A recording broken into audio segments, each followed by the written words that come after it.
We have breaking news. Whistleblowers are now coming forward to Ohio Congressman Jim Jordan, just like they have been to Charles Grassley and Ron Johnson.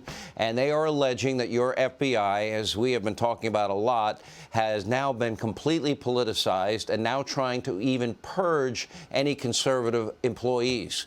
Jordan writes in a letter to a senior FBI human resources official that whistleblowers have alleged that the agency now is revoking the security clearances of conservative employees and even outright suspending them. The FBI is telling Fox News in a statement that the FBI does not target or take adverse action against any employees for exercising their First Amendment rights or for their political views. Okay, if that's true, then why did the Attorney General, that I am arguing has weaponized the Department of Justice, Merrick Garland, why is he trying to stop the whistleblowers in the FBI from talking to members of Congress? You might remember he sent out that little memo after Charles Grassley said we have over 20 whistleblowers last month. He sent it to DOJ employees, reminding them that no department employee may communicate with members of Congress or congressional staff without advanced approval from the Office of Legislative Affairs. Is he trying to intimidate these whistleblowers into silence? Here with more, Ohio Congressman Jim Jordan. Sounds to me, I thought we had whistleblower laws. I thought we liked whistleblowers. I thought we put hearsay whistleblowers up on a pedestal. So FBI whistleblowers are being told to shut up. They're not allowed to talk to the likes of you or Grassley or Johnson. Is that what? That's how I interpret it. No, you're exactly right. That's the law, Sean, and it's supposed to be followed.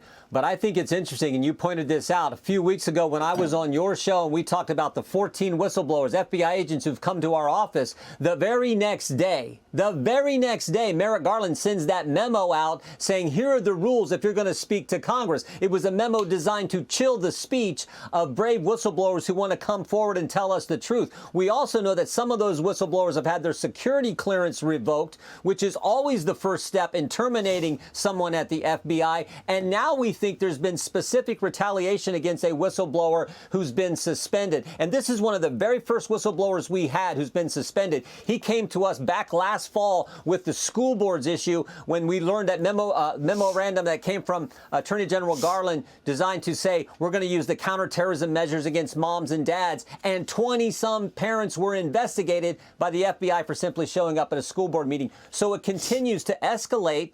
And then when you view it in context of everything we're doing, this is frightening stuff. All right, let me talk about during the course of your investigation, and I'm hearing there may be as many as 30 whistleblowers. You actually said in the letter that you received the protected whistleblower disclosures that the FBI is engaging in this purge of conservatives. Now, there are two things seemingly going on simultaneously. If they're purging conservatives, silencing them, now Merrick Garland is intimidating them, basically saying they're not allowed to talk to elected officials. That would contradict, in my view, whistleblower protection laws. But they're saying not only has it been politicized, now it's a purging. So what is going on with our Department of Justice? What's happening here? And when do we get to the bottom of it? Because if that's the case, that would explain why we don't have equal justice or equal application of laws in our country, which should scare the hell out of every American.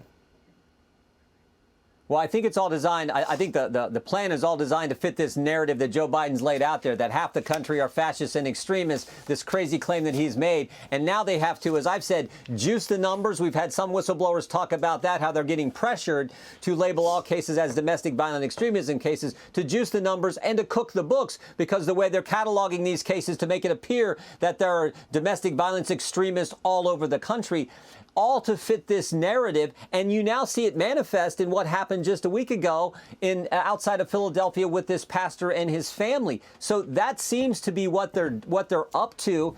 And of course, if you have FBI agents who are following the law and doing things the way they're supposed to, they're not going to go along with that. That's why they're coming to us, and they're trying to stop them to come forward and give us the truth. I want to understand something. So we're now 40 days out of an election. We're going to have more January 6 hearings in the lead up to the election.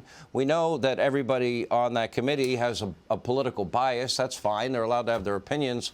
But they ignored the 574 riots that injured thousands of cops with bricks, rocks, bottles, Molotov cocktails. They ignore the fact that those 574 riots that a lot of Democrats said were mostly peaceful, encouraged by the likes of Kamala Harris, by the way, tweeting out support for a bail fund, praising defunding the LAPD. We had billions in property damage and dozens of dead Americans. Where's that committee investigating those riots by left-wing groups? Or Sean, the dozens and dozens of pro-life crisis pregnancy centers that were attacked in the aftermath of leaking the draft opinion, and the churches that were vandalized in the aftermath of leaking that draft opinion. Where's those investigations? Why don't we hear about those? Are they raiding with 20 FBI agents those kind of places, the people who did that harm, like they did to this pastor in outside of Philadelphia? So that is the thing that bothers so many American families, and I think they're going to remember that when they go to vote in 40 days. I hope they do. A lot at stake. Jim Jordan, Congressman, Ohio, thank you for being with us. Hey, Sean Hannity here. Hey, click here to subscribe to Fox News YouTube page and catch our hottest interviews and most compelling analysis. You will not get it anywhere else.